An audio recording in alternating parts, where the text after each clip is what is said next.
चीन ने आखिर कैसे हमारा ही सामान खरीदा, हमें ही बेचा और हमें ही बड़ा चूना लगाकर खुद बड़ा मुनाफा कमा रहा है।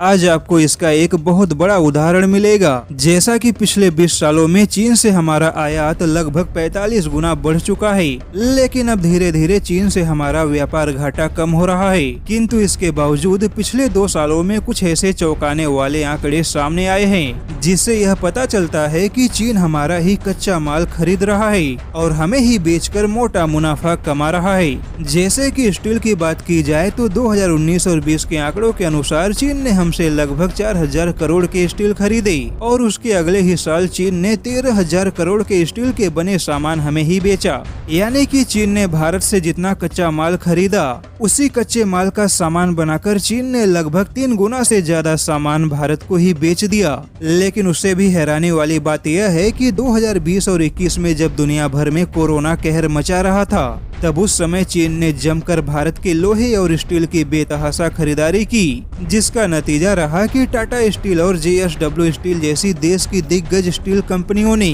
2020 के केवल 3 महीनों में ही 40 लाख टन से ज्यादा के स्टील बेच डाले, जो पिछले सालों के समान अवधि में बेचे गए आंकड़ों से 3 गुना ज्यादा था। वहीं चीन ने कच्चा लोहा और स्टील की खरीदारी के मामले में भारत के सबसे बड़े कस्टमर इटली और बेल्जियम को पीछे छोड़ दिया। लेकिन ऐसे में सवाल यह था कि चीन खुद स्टील का सबसे बड़ा उत्पादक है, तो फिर ऐसे में चीन ने भारत के कच्चे लोहे और स्टील की खरीदारी क्यों की? तो इसकी मुख्य वजह रही कि कोरोना काल में लोहे और स्टील के दाम काफी गिर गए, जिसका फायदा उठाते हुए चीन ने जमकर भारत के लोहे और स्टील की खरीदारी की। और अब चीन उन्हीं लोहे और स्टील का इस्तेमाल अपने BRI परियोजना, रेलवे पुल और सैन्य वाहन बनाने जैसे चीजों में इस्तेमाल कर रहा है। यहाँ तक कि चीन ने जो लोहा और स्टील भारत से खरीदा, अब उसी के मशीनरी कल पुर्जे बनाकर हमें बेच रहा है। ऐसे में कहा जा सकता है कि चीन ने हमारा ही लोहा खरीदा और हमसे ही लोहा ले रहा है, यानी कि हमारा लोहा खरीद कर चीन हमें ही चुनौती दे रहा है।